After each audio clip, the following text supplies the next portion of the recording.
Aloha Gamer Nation, I'm Adam Mater, and this is episode 3 of Rent or Buy. For this episode, we'll be doing things a little bit differently. Blockbuster only has 3 copies of Alan Wake, and I haven't been able to get my hands on one. But I didn't want to leave you guys high and dry for content. So this week, we'll be taking a look at Resurgence, the new map pack out for Modern Warfare 2 made by Infinity Ward.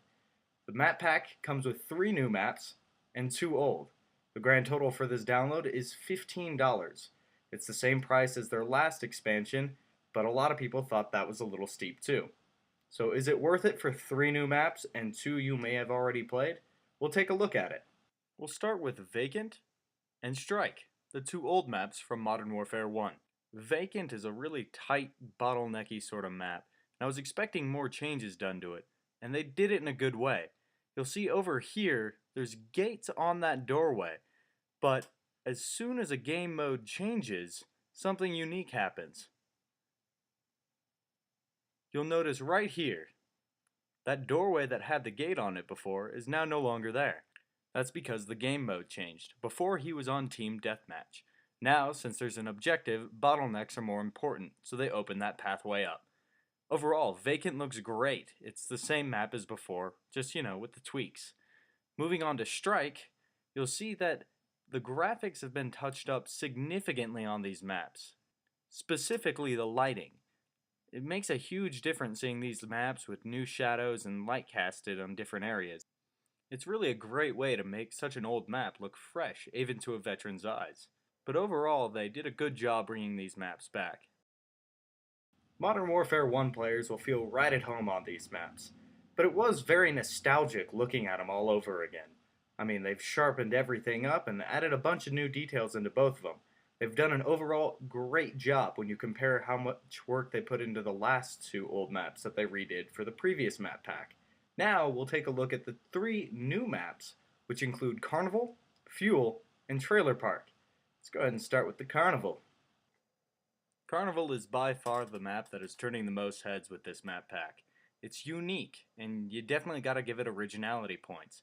The setting drags the player away from those dreary deserts and broken down camp areas to a unique and colorful environment. And it adds to the gameplay in surprising ways. More than once I found myself distracted by the bright colors and movement of different objects throughout the map. Another great thing they did with this map is they divvied it out into sections, different ones having different playstyles.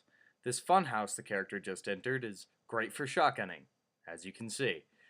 Other sections are better for long-range weapons and run and gunning. It's nice to have to actually mentally shift game styles when you walk from one area of the map to the other. And in case you haven't noticed, I'm not this good. This footage is provided by Infinity Ward. And they have a video containing all this footage and much more if you want all the nitty-gritty details on these maps. Next up is Trailer Park. This is a very small map in comparison to the other 2 new ones, but that doesn't mean it's bad. I'd have to recommend light machine guns, riot shields, and full metal jacket for this map.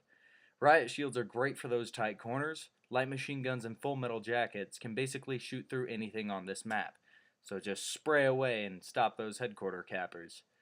Heartbeat sensor fans might also enjoy this if anyone didn't use Ninja, because the entire map is one level, so no need to confuse yourself over on what level that little red dot is. Finally, my personal favorite, Fuel. This map consists of tight buildings on one half and an open deserty area on the other. This makes the map significantly larger than the other ones, and I love it for that. I can see some issues of camping because some of the buildings only have 2 entrances to them, but that's easily solved by a good grenade. I'm a huge fan of Infinity Ward's Modern Warfare series. I love the first game and I love this second one just as much. But I just can't justify $15 for 5 maps for the average gamer. That's a little steep. If they had thrown in some different content other than new maps, then I'd definitely give it 2 thumbs up. I mean, new guns, different game modes for multiplayer, maybe a few new Spec Op missions. Then yeah, $15 works out fine. You can still download this. If you're a diehard fan and you're playing it every day, or if you have friends that have already downloaded the map pack, then I really recommend it. It's the same great quality that Infinity Ward has brought us time and time again. Aside from that, I'm gonna say no.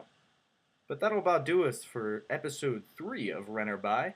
If you want to see any content, maybe a specific game for me to review, go ahead and post it down here in the underbar. And if you're really liking me, then go ahead and hit the thumbs up button while you're down there anyways. And of course, there's always a subscription button. So, I'm Adam Mater, and this is Rent or Buy.